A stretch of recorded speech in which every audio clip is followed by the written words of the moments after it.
loves cats. Cougars, lions, panthers, tigers, lynx, wildcats.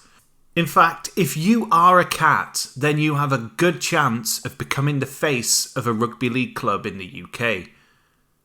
Some would say that rugby league currently has more cats than a badly run zoo in Oklahoma, but there's always room for one more, right? Well, in October 2022, Leigh Centurions announced a total rebrand of their club that saw them rebranded as the Leigh Leopards.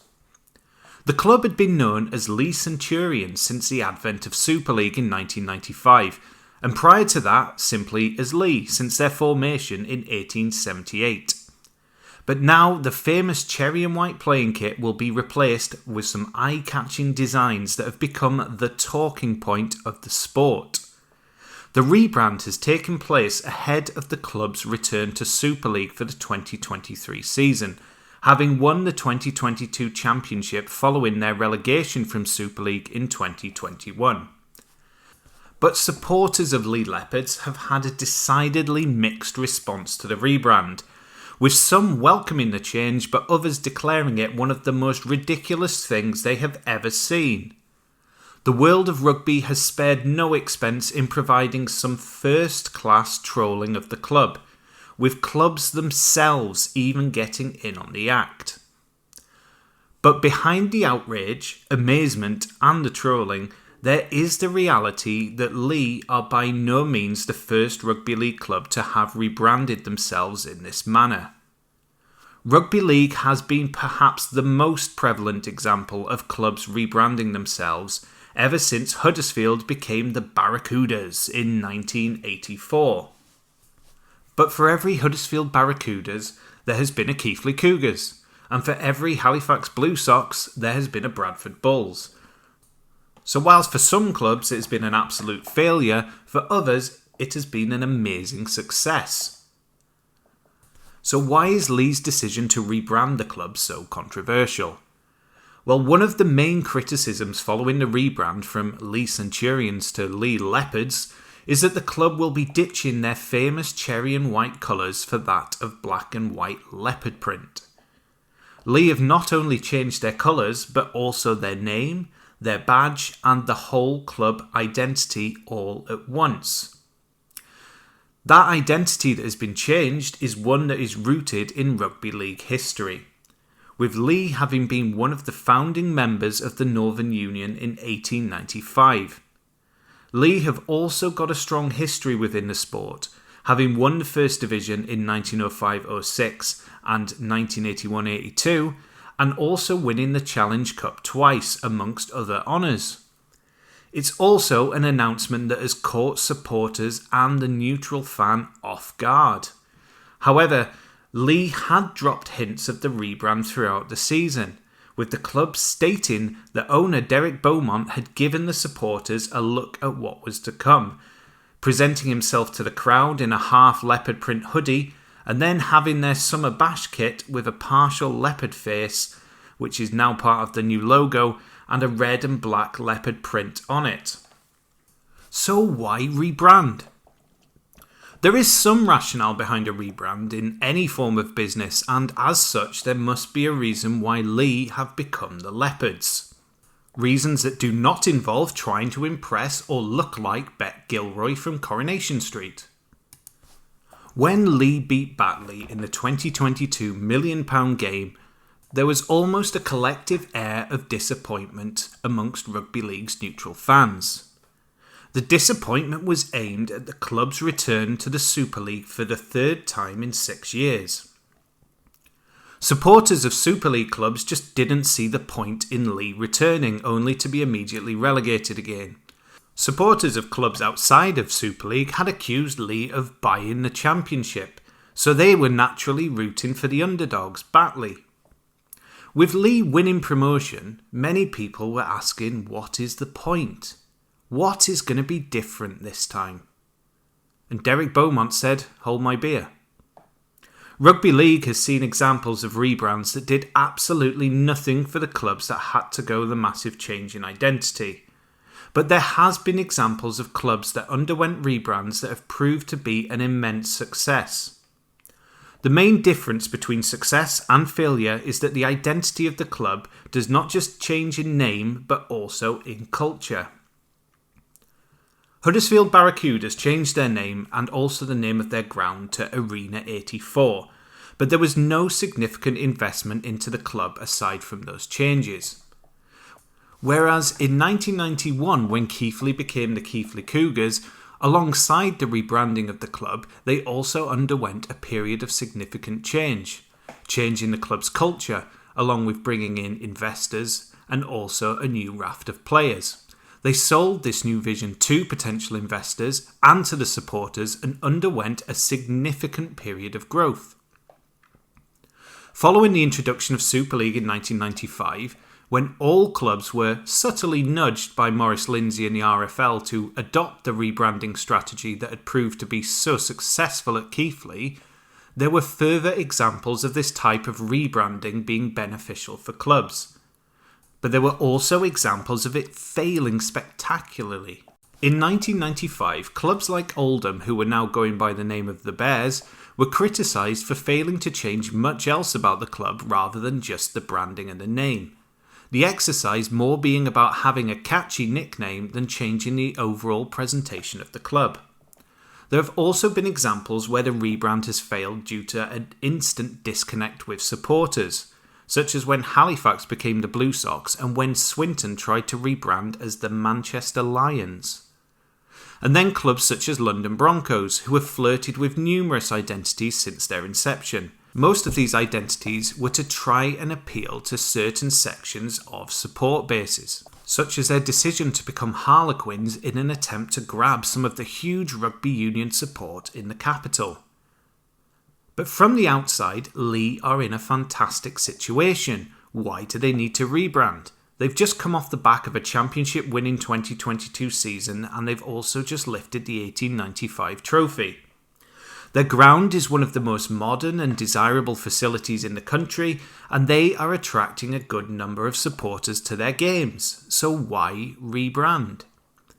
Well, it could be argued that their brand value as a Super League club has been irreparably damaged by suffering immediate relegation in each of their 3 prior seasons in Super League. People were asking the question, what is the point? What is the point of Leigh going up to Super League? What is going to be different? Hold my beer. How about the Leigh Leopards? A new name, a new eye-catching shirt, and of this recording, 9 new signings putting pen to paper. The timing of the announcement was also a stroke of genius. It came in the middle of the World Cup, on a day where no games were being played, ensuring Twitter feeds, Facebook posts, and all traffic would focus solely on the rebranded Leigh Leopards at a time where there are more eyes on the game than usual. But there's also something else to do with the timing.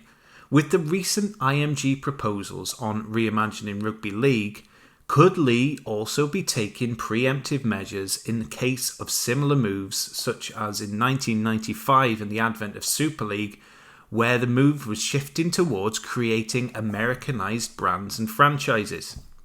The club mentioned the IMG recommendations in their presentations to fans, so there is a possibility that this is just the first of many rebrands that we will see whilst IMG implement their recommendations. The club have also provided reasons themselves in that presentation that go on to explain why they have chosen to rebrand.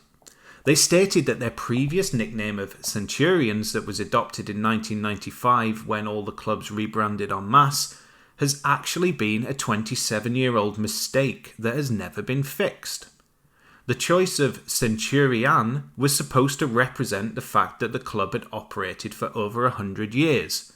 The problem is, though, the word Centurion does not exist. They were most likely thinking of the word centenarian, which means pertaining to have lived 100 years.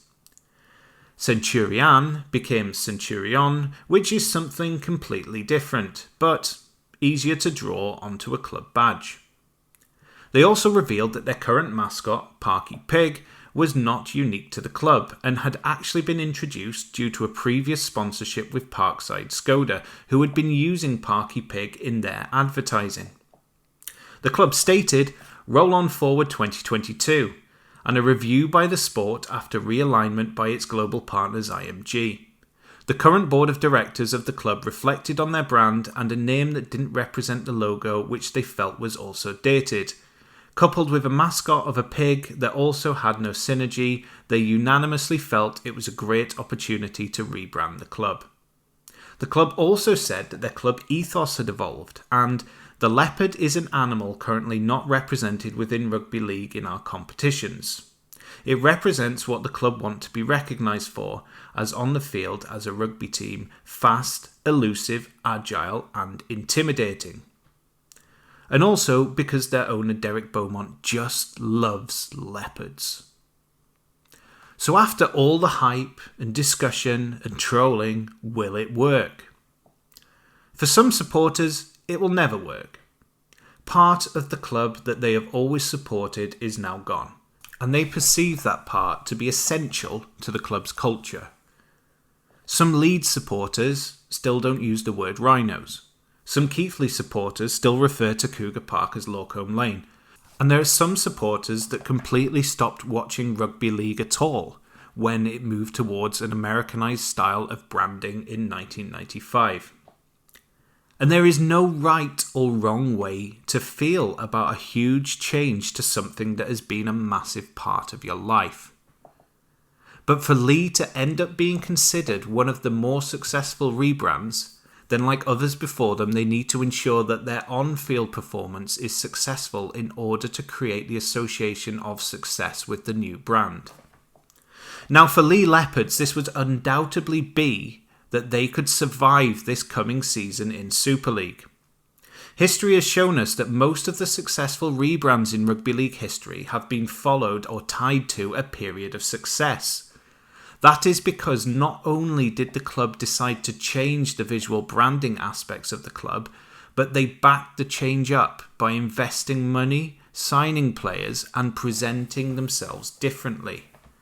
Leigh Leopards have said that their rebrand is also providing them with the chance to exploit commercial opportunities with merchandise and also to attract a new audience.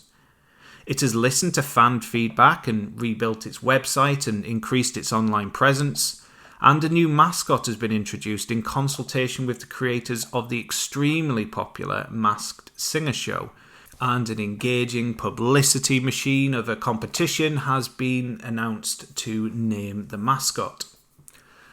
They have introduced significant changes to their matchday experience already and have introduced 4 levels of annual membership. And they have also significantly invested in the playing squad. So Leigh Leopards are making all of the right initial moves to make this rebrand as successful as possible and to not fall into the trap of just sticking a new badge on an old car.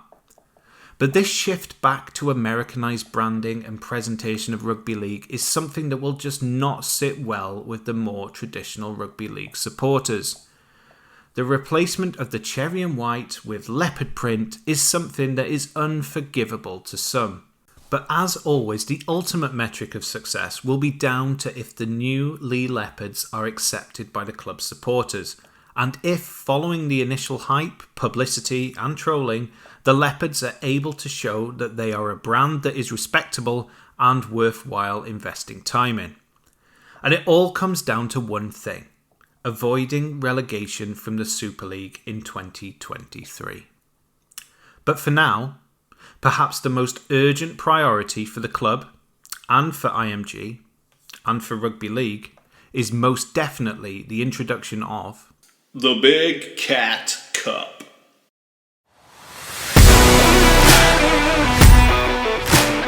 Please like the video, subscribe to the channel and hit that notification bell.